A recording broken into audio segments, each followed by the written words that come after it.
Это площадка, где молодое поколение, молодые люди моего возраста, младше меня, старше меня, которые входят вот в этот вот диапазон молодежи, они могут проявлять там свои инициативы, рассказывать об идеях, причем за которые их не осудят, а, так скажем, расставят все точки над «и» поддержат в случае чего, если эта идея реально заслуживает реализации в дальнейшем.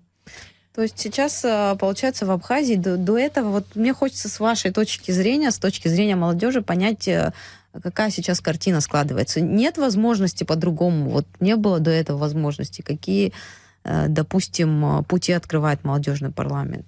Чем он отличается, допустим, от общественной любой организации? Например, там, я знаю, что «Молодая Абхазия» сейчас тоже возрождается, и какие-то другие существуют организации. Я хочу сказать, что мы находимся при Народном собрании парламенте Республики Абхазия.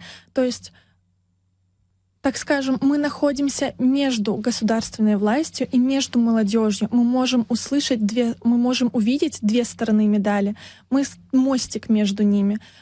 Получается так, что мы, так скажем, собираем информацию, собираем запросы, структурируем это все, прорабатываем какие-то идеи, но у нас нету такой власти, которая есть у Народного собрания.